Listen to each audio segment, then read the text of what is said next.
Dobre. No, náš hudobný štýl sa dá opísať veľmi ťažko, pretože to nie je to 100% ani jedno, 100% ani druhé, je to taká zmes, prímesí hudby. Počkaj, ale... Jaj, bože. Ako by si nazval náš hudobný štýl? Čo hráme? Glam? Nie. No, tak čo hráme? Však daj tam, že má to prvky grunge, metalu. Áno, áno. A čo ešte? Grunge, metal. Počujete nás!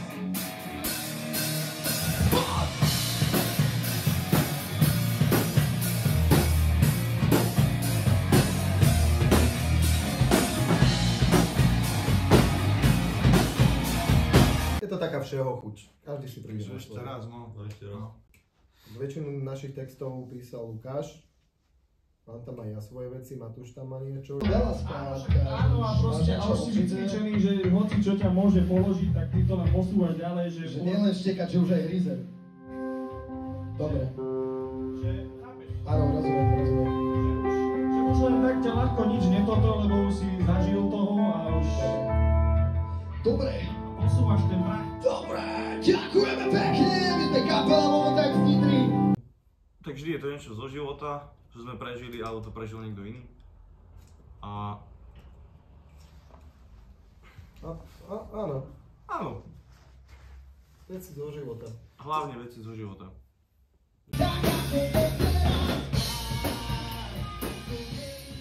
Koľko by si povedal tak, že trvá to od základu až po koniec? S tým, že to aj stextuješ, aj to zmelodizuješ, jeden, druhý, tretí. Aj Martin, keď v nedeľu dojde. Neviem. To sme ale nepremysleli. Ešte. Prečo? To Naozaj záleží, nemôžeš povedať, že vieš čo, trvá mi spraviť pesničku mesiac. Áno, vlastne, že prinesieme tam ten nápad a pozeráme sa na ňo, ako sa rozvíja celý a proste už ako sa to dáva dokopy, tak potom si to užívame, že ako to super znie už ten celkový produkt a ako kedy, ale vždy sa to nejak doladí, spoločne to doladíme.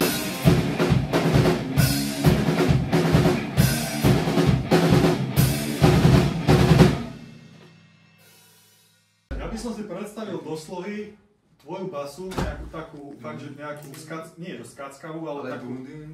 Tak, niečo také. Dám presne tak sa máš, niečo také.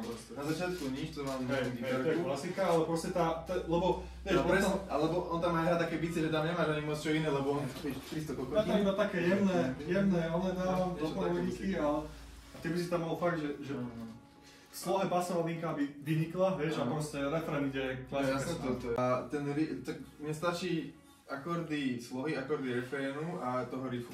Ale lepšie, keby to je spísané Ďalšia pesnička, ktorá nás čaká, spieva o tom, jak stojíme na Prahu. Medzi dvomi svetmi. Dvojí dvermi. Volá prach bolesti.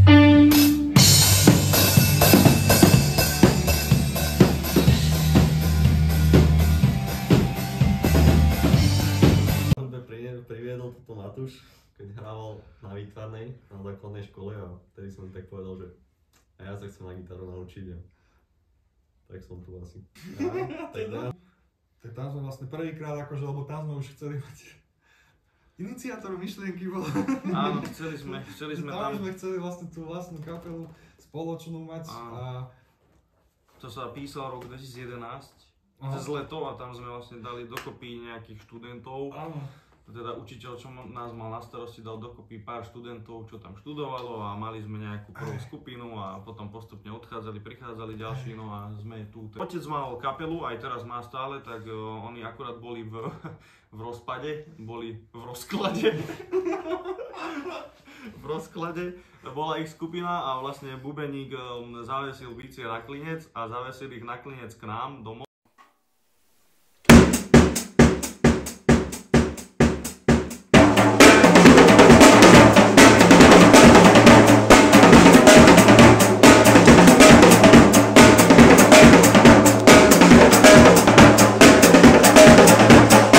Ja presne viem, čo mňa priviedlo k hudbe a zo začiatku to bola moja drahá manka, ktorá mi púšťala doma muzikály počas toho, ako upratovala a starala sa o mňa.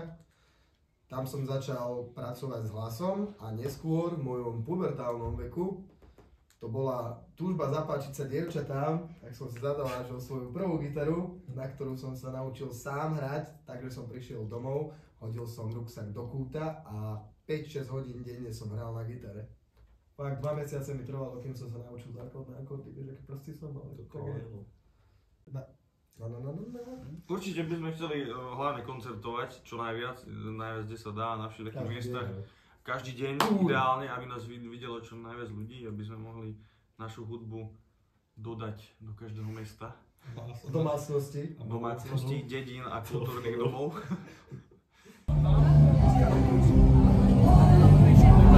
Je tu dobré a je tu dosť ľudí, tešíme sa. Prvá kapelka je super. Za pol hodinu hráme. Už sme nabudení, natešení. Trošku nervozity a nejaká zodpovednosť v tom hrá úlohu, ale opadne to. Ono to opadne po tých nejakých 15-20 minútach, keď odohráme a už potom žiješ ty, buď to máš alebo nie. Takže skvelé, tešíme sa. Jo. Ten náš gitarista trošku je strieborný. Ak by sa niekto pýtal, odkiaľ berú ľudia gitaristov, tak z aut. Obyčajní gitaristi sa rodia v autách a čakajú až na svoju chvíľu do konca. Ale rovno aj s pohárom od piva. A to je z vody. Guten Tag. Cudzinka. To je Jozef. Jozef má na starosti gitaru. Je to veľmi dobrý gitarista, ešte lepší kamarát a sme veľmi radi, že ho máme u seba.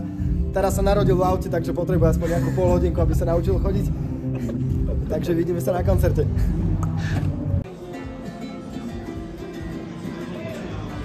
A teraz? Nepočujem to.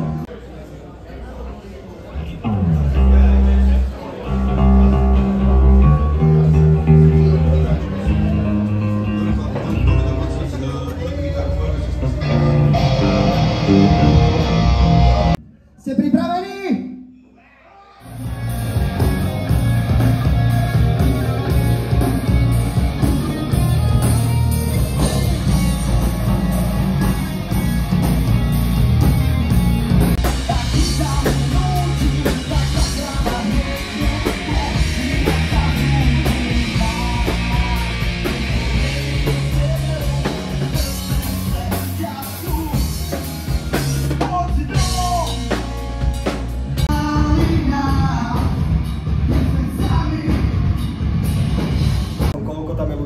Aby si náš koncert užili, aby sa na ňom bavili a aby sme sa bavili my, aby tam bola dobrá nálada.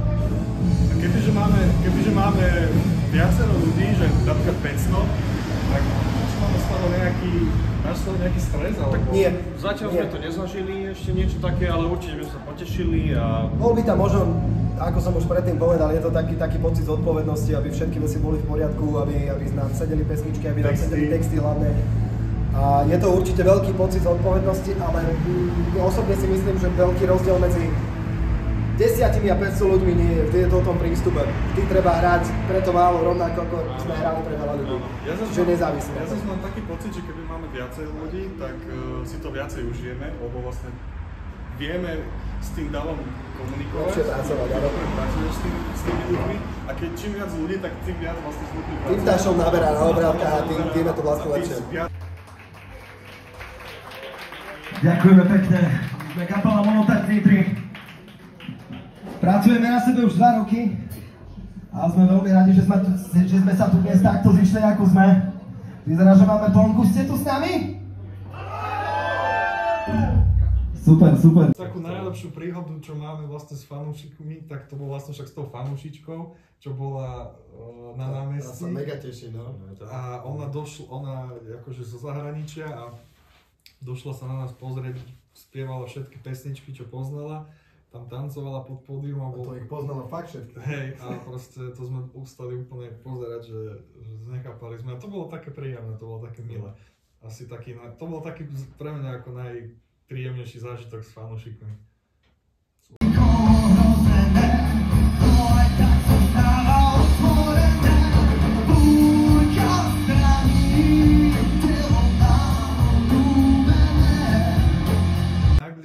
Najbližšie vlastne sa chystáme vydať album, teraz o 2 týždne alebo o 3, už vyjde, 23.11. tak to je úplne že najbližšie, čo sa chystáme a tam potom vyjde merch, potom budú aj fyzické kópie, CDčka, takže toto je vlastne taký milník vlastne za týmto nahrávaním tohto albumu. Že... Album bol taký, že tam sme mali viacej také grungeové veci, tam trochu aj taký Linkin Park, trochu aj Korn. Trochu aj System of a Down sa nám páčil. Určite, takže ten prvý album bol viacej ovplyvnený podľa mňa, alebo inšpirovaný kapelami, tento druhý už išiel skôr takže už z takej vlastnej múzy, alebo jak to povedať, že... Už sme vedeli zhruba čo chceme, tak sme sa snažili tvoriť niečo také, ale každý z nás počúva inú hudbu a je to fajn, že každý má z niečoho nejaký výcud. Hej. A potom taký iný pohľad na vec, každý máme vlastný pohľad. Hej, každý tam niečo prinese i také svojské. Dáme to spolu dokopy a ide to. Je z toho ten štýl náš. Nekončíme za basový Nie, za basový Martin. Martin za basou! A náš milovaný Matúš nám drží rytmus, tak ako počujete. Ja vám spievam, moje meno je nepodstatné. Bez nich by som ja nebol. Takže ďakujem vám veľmi pekne. Nebojte sa! Raz príde ten čas, keď zasám seba spýtaš. Taký zmysel pre náš život. Teraz je tu snaží o vojne.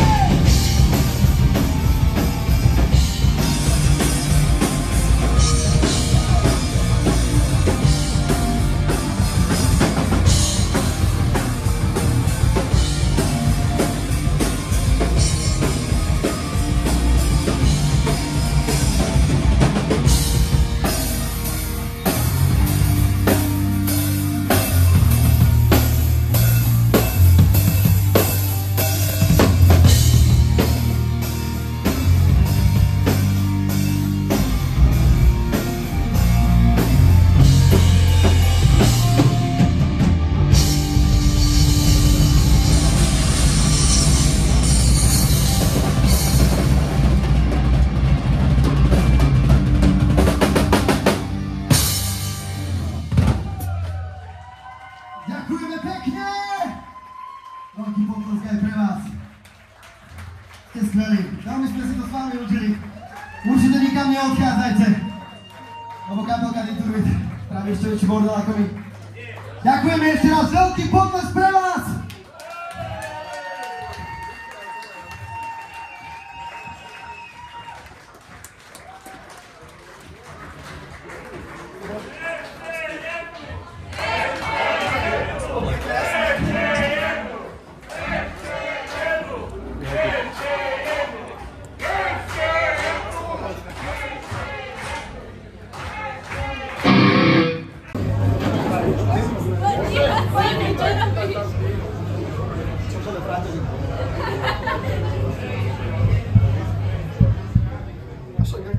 Tak asi koncerty, mňa to neviem. Koncerty a fakt ten potlesk, že Koncerty, no. vidím, že sa to tým ľuďom páči. Vtedy si povie, že to, čo robím, fakt má význam. Taká odmena to je proste, že keď hráme pre tých ľudí a že sa bavia s nami, tak sa bavíš ešte o tom. Ale fakt je to o tom, že koľko do toho dáš, tak to sa ti vráti. A je to aj po finančnej, aj po časovej stránke, lebo málo ľudí si uvedomuje, koľko času musíš naliať do toho, aby tá hudba znela tak, ako znie. Je toho naozaj dosť a ten potlesk je na nezaplatenie vždy. Na ďalšie plány, no ako na budúci rok koncerty, aby sme mali čo najviac. Primárne koncerty, určite. Aby sme hrali, aby sme vlastne ten nový album predstavili aj naživo. Širokej verejnosti. Áno. A pevne veríme a dúfame, že sa chytí, že sa to ujme. A kde chcete byť o 5 rokov? Na obrovských stageoch. Rock for people. Tam chcem byť na stage.